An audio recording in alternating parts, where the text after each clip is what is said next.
We're here continuing the love song of two become one.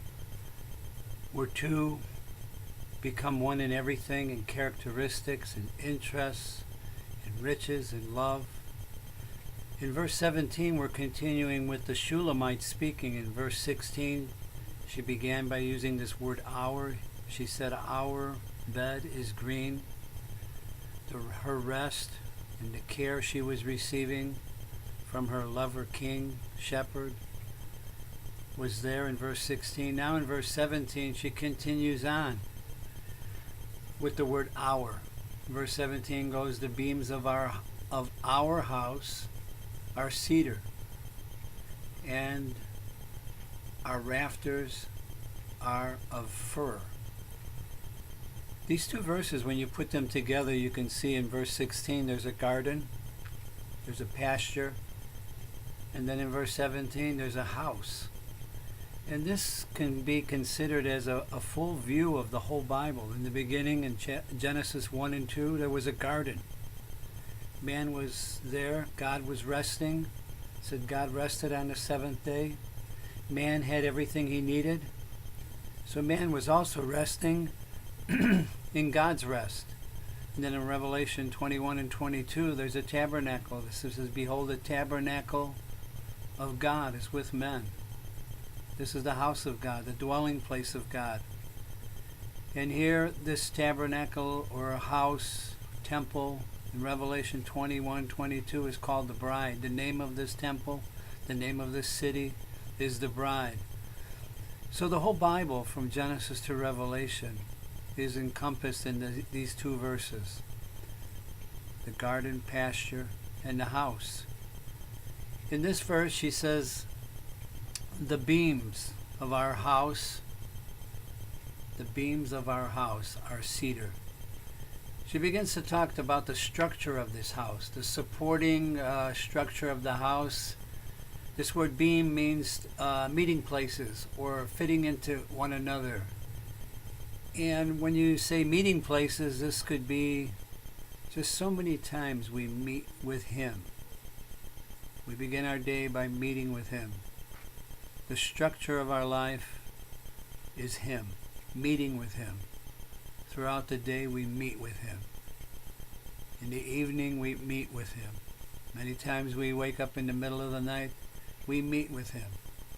The beams of our house, the structure of this house is meeting with Him. When we're with other believers meeting, we're meeting with Him. The support of our life, the beams in our life, that which gives us strength, the beams of our life is just to be with Him. In Galatians chapter 2, also in Revelation chapter 3, it uses the word pillars in regard to persons. John and Peter and Paul are regarded as pillars. They're there supporting God's good pleasure. They're there supporting the heart of God. They're supporting the move of God. They're supporting that which produces the bride. And then in Revelation chapter 3, the overcomers. One of the rewards to the overcomers in Philadelphia is to be pillars in the temple, pillars in the New Jerusalem, pillars in the bride. So today these beams, on one hand it's these constant times of meeting where we fit together with Him and He fits into our life. And something is strong and supporting, something is very real and holds up the testimony of the bride life and the groom life, the bride and the groom. So the beams of our house. Again, this word our is used, and it's such a precious word that denotes two interests become one, two fortunes become one, two characteristics become one. They become ours. His property becomes our property becomes His. We've been bought with a price. We are not our own. He's pouring the riches of all that He has, the riches of Christ, the riches of His love into us, that the two could become one. In Ephesians chapter 1, Paul says that the Spirit has come into us and we realize the inheritance, the rich inheritance which has become ours. And then a few verses later, Paul says that this inheritance is God's inheritance. There's one inheritance, but there's a mutuality of enjoyment, a mutuality of possession. We belong to Christ, and Christ belongs to God. What a wonderful word, our house. Then he goes on to the word house. House is a big word in the Bible. House is different than when she says our bed. Our bed is a place of rest. There was a mutual rest. In verse 16 and in verse 17 it says our house. The house is a dwelling place. The house is a place of shelter, of security. The house is a place where we can display ourselves with freedom. Also, I'd like to point out here in Psalm 23, a favorite psalm of many believers, it begins with the Lord leading the sheep into rest, into the pasture, and then it ends with the house. I dwell in the house of the Lord forever. So this thought again in verse 16 of the pasture garden, and in verse 17 of the house, dwelling in the house of the Lord forever. In 1 Kings, the temple was considered God's dwelling place. It was considered his habitation. It's the dwelling place of the Most High. This is what Solomon called the dwelling place of the Most High. And in this dwelling place there was holiness. In this dwelling place there was glory. In this dwelling place there was beauty. The house is a place where God dwells and we dwell. The house is a place of beauty, of glory, of rest, of God's rest. On one hand, we have rest, but on the other hand, God finds his good pleasure in the house, and he has rest. In Ephesians 3, it says that this house is our heart. He says he wants to make home in our heart. In Hebrews chapter 3, the writer says, Christ over his house, whose house we are. We become the house. On one hand, he makes his home in our heart. On the other hand, we become his house. 1 Timothy 3, it says, there's the house of the living God. God is living. He's very active. He's very present. He's very moving. He's very full of virtues. So we're the house of the living God. God is living. He's living in our environment, and he's living in us. In John chapter 14, it says, in my Father's house are many abodes. In the Father's house, there's one house, but there's many abodes, many dwelling places, many places of habitation. Jesus said, if we love him, my Father and I will come to you and make an abode with you. In Revelation 21 and 22, we see the consummation of the house. What is the consummation? This is when the bride has made herself ready. So in this verse, we have a foretaste. There's still much room for growth in the lover. There's still much room for pursuing, much room to go on. But she's received something of a revelation of the bed and of the house, of the green, caring shepherd flourishing, and of the house for rest. And this house is made of cedar, or the beams of the house are made of cedar. In fact, in this verse, there'll be two trees mentioned. One is cedar, one is fir, which can also be called cypress. And this is a display of outward power. The cedar is a display of stateliness, majesty, and it's a preeminent among many of the trees. It shoots very high and very tall and very strong. In the Bible, trees can represent men. In Judges chapter 12, there's different trees mentioned which represent different people, different men. And then in Mark chapter 8, when Jesus was healing a person that was blind, he says, I see men walking around as trees. So men can be signified as trees. And when we get to Song of Songs chapter 2, verse 3, It says, my beloved is like an apple tree among the trees. So this just shows us that Christ can be a tree. And surely this tree, this cedar tree, shooting up, full of majesty, full of glory, full of outward power, stateliness. When Jesus lived his life on the earth, you saw his humanity was so stately. He wasn't brought down. He wasn't low. No matter what happened, he remained dignified. Even when he was in the trial before Pilate, Pilate 3 times says, I find no fault in him. There was nothing in him of degradation, of sin. There was no sin in him, and neither had he ever sinned. And so Pilate says, I find no fault in him. And when he brought Jesus out, he says, behold the man. He saw the stateliness in this person. Though tortured and beat, yet as a man he stood there as a testimony of the proper man.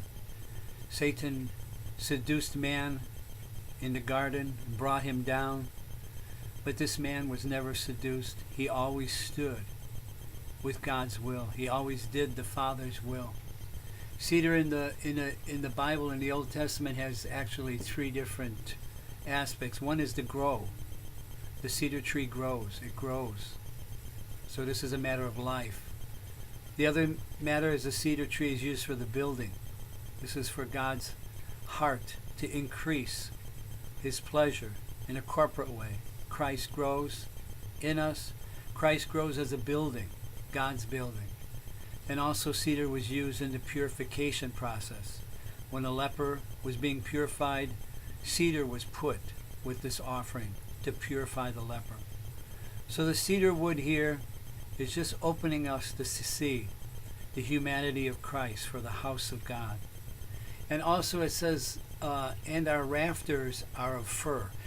Rafters were the top part, or you could say the ceiling or the roof.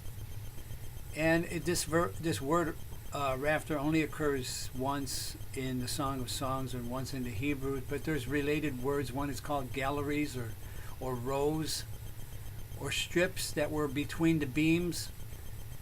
And some said that this was a carved ceiling or a paneling. So when you would look up, what would you see? You'd see the rafters, and they were carved. You'd see another tree that was carved. What does carved mean? Carved means that Jesus suffered and was crucified. He was carved. Humanity was there, and the sinners, the evil one, carved him. So when we look up, what do we see? We see the crucified Christ. On one hand, we see the stately Christ, the Christ that rises above everything, that nothing can change. But on the other hand, when we look to Jesus, we see the crucified humanity that was for God's purpose. God became a man and was crucified on our behalf. And these rafters are of fir. And again, this has only occurred here, but it's a variation, according to authorities, Hebrew authorities, of the word cypress. And this word, this fir tree is strong, and it's able to withstand. It's very durable, and it is found actually in cemeteries. It's found in it's called the necropolis, or the city of the dead. Actually, this tree was very fragrant. So in this situation of death, there was this tree there that could withstand death. Death was not able to stop this tree. Nothing can stop the crucified Christ. You could put him in the death situation, but death does not affect him. Death could not stop him. Actually, this word cypress, this tree, this fir tree, which can be translated cypress, is the same word translated cypress in Genesis 6:14, where the ark was made of gopher wood, and some translated of cypress wood. So to put away the judgment waters that were coming upon the earth at that time, there was the cypress wood. There was this durable wood that was used to prevent the people inside of the ark to be judged along with the rest of the world. What prevents us from being judged? Not our works, not our good behavior, not our character. Nothing prevents us from judgment but the crucified Christ. He's the only one that could endure death. He's the one that passed through death. He destroyed him who has the power of death, that is the devil. So this house is a shelter. This house is a habitation of God and his lover. Where do we find rest? At the bed, full of care. Where do we find shelter? In the house, where God and man are one. Why are we one? Because of the humanity of Christ. He's come to do the will of the Father, and he's one who prevents us from the judgment, from death. The setting here is when you see Solomon, the king, and you see this wonderful lover seeking lover there with these two trees. These trees, you see the moral excellence of Christ as they're there, covering her, keeping her. These two trees, one remarkable thing is that they are found in the temple that Solomon built. There are certain trees that are suitable for God's temple and certain trees that are not. These two trees are suitable. The humanity, the majestic, high humanity of Jesus, and the crucified humanity that death could not stop, are fit and suitable for the building, for God's house, for his rest and our rest. Again, when we started out this chapter, there was 3 prayers. And here is in verse 7, she says, where do you find your rest at noon? And the answer is in verse 16, how do you find rest? In the bed, which is green, and in the house that has these 2 trees. We find rest with the flourishing, shepherding life of Christ, and we find rest and shelter through the humanity of Christ, the high humanity, the crucified humanity. So in conclusion, I'd like to say that in verse 5, she said she is black as the tents of Kedar. Here we don't have a tent, but we have a house. On earth, we're living the tent life. This isn't our permanent, this isn't our all the time dwelling. We're just sojourners. We're strangers to this earth. We don't belong here. We belong to the New Jerusalem. We belong to the tabernacle of God. It says in 2 Corinthians 5, we have a house that is being prepared or is being wrought for us, worked into us, that we can enter into in a full way, which is eternal, and it's in the heavens. Our house is not here. We're passing through as a tent. Some people are making their home on the earth as if this is all there is. But as we seek our bridegroom lover and we love him, the more we love him, the more we're like Enoch. We walk with God and we're not. So we're walking with God through the book of the Song of Songs. As we write this song, he writes in us and we write in him. We see Christ afresh and we're drawn to him. And in this book, the two become one. Let us write more of this wonderful song of the bed and the house with Christ as our everything this week.